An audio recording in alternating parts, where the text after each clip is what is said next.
Melati kuntum tumbuh melata, sayang merbah di pohon cemara. Assalamualaikum mulanya kata, salam sembah pembuka bicara. Assalamualaikum warahmatullahi wabarakatuh. Alhamdulillahilladzi amarana bil jihadi fi sabilillah wa tarakal huda. Ashhadu an la ilaha illallah rabbul arsyistawa wa ashhadu anna muhammadan abduhu wa rasuluh la nabiyya ba'da amma ba'du.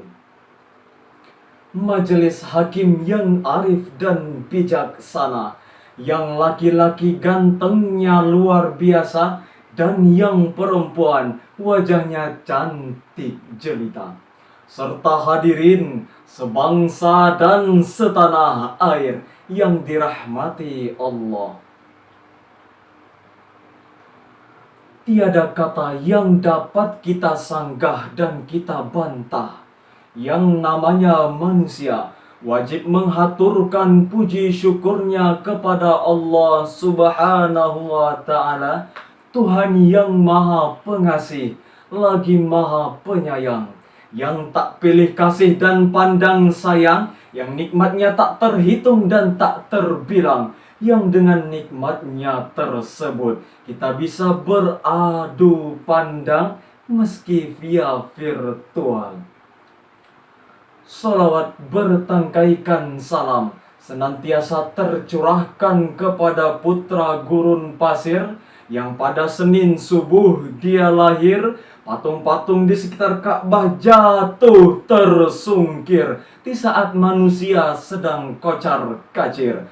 Beliau seorang proklamator, namun tidak pernah naik motor. Seorang pahlawan, namun tidak pernah makan bakwan. Yakni Nabi Allah yang terakhir, Nabi Muhammad Sallallahu Alaihi Wasallam. Assalamualaikum ya Rasulullah.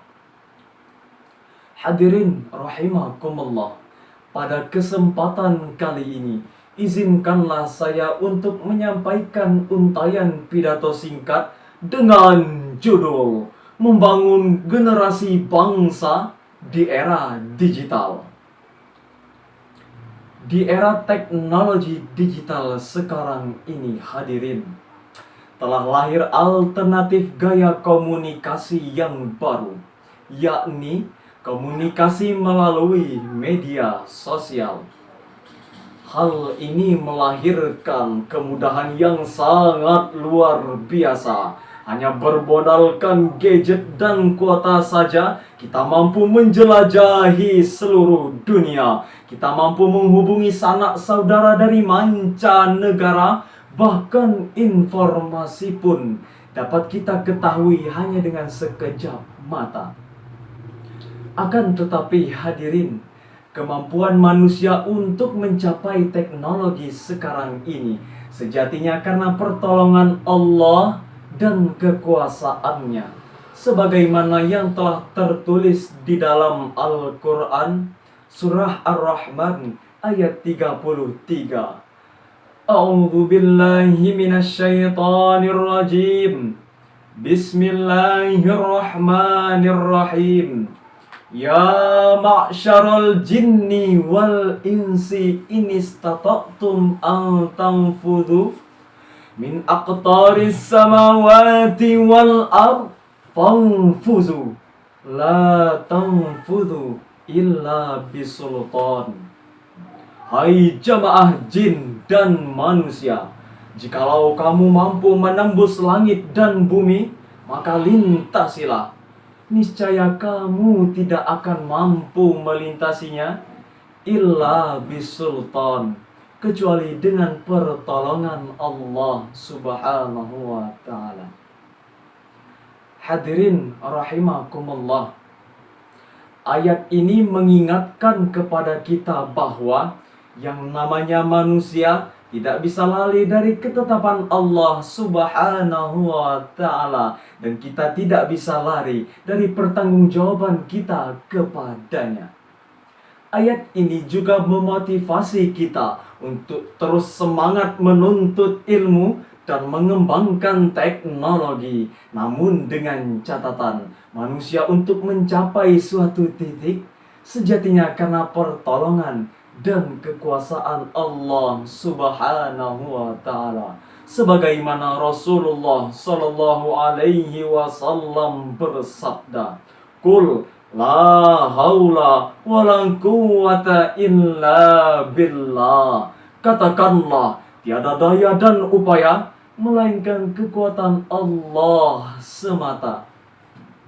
Ini menunjukkan kepada kita, hadirin, bahwa kemajuan teknologi sekarang bukan hanya mempermudah kegiatan sehari-hari, namun menunjukkan kepada kita akan kekuasaan Allah Subhanahu wa Ta'ala.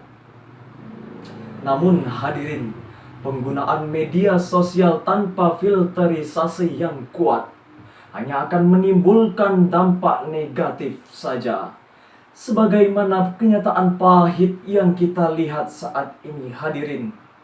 Banyak generasi muda sekarang yang candu bermain gadget, mulai dari chatting, update status, berselancar dari satu media sosial ke media sosial lainnya, game online, judi, bahkan TikTokan, membuat mereka semua lalai kewajiban terhadap Tuhan Yang Maha Esa.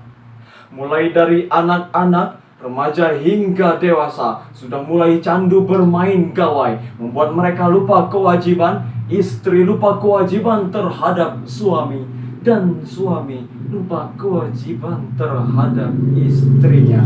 Sehingga muncul judul sinetron, azab pecandu sosmed tersengat listrik saat sedang memposting foto. Na'udzubillah, Tsumma na'udzubillah. Majelis hakim yang terhormat, hadirin yang diberi rahmat. Ancaman lain yang timbul di era teknologi digital sekarang ini adalah maraknya video pornografi di media sosial. Jikalau akhir-akhir ini dunia digentarkan dengan COVID-19, maka virus pornografi tidak kalah menakutkan.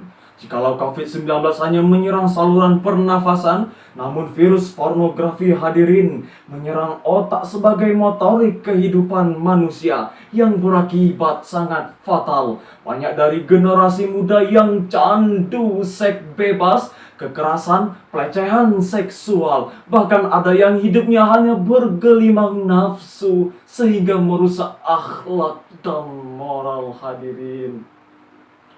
Lantas, bagaimana cara untuk menjadikan generasi muda sekarang agar lebih pandai menggunakan media sosial, sehingga media sosial tidak menjadi bumerang bagi negeri kita tercinta ini?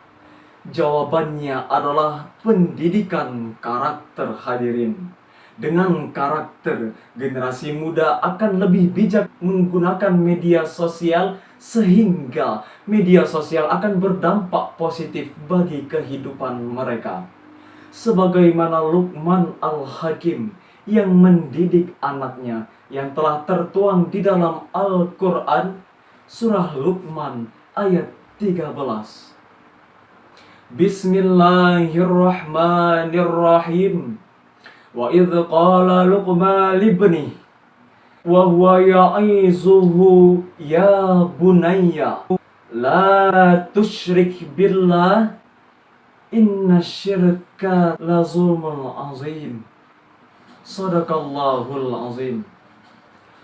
Ingatlah ketika Luqman Al-Hakim berkata kepada anaknya ketika ia sedang menasehati anaknya, "Wahai anakku, janganlah kamu mempersekutukan Allah, karena mempersekutukan Allah merupakan kezaliman yang besar. Lalu hadirin, ayat ini menunjukkan sekaligus menjelaskan kepada kita bahwa pendidikan karakter anak bangsa itu sangat penting. Kewajiban orang tua terhadap anak salah satunya dengan memberikan nasihat dan pendidikan terhadap anaknya, agar generasi muda kita selalu berada di jalan yang benar dan terhindar dari kesesatan. Hadirin, demikianlah untayan pidato singkat yang dapat saya sampaikan. Buah durian bunga selasi. Cukup sekian dan terima kasih. Wassalamualaikum warahmatullahi wabarakatuh.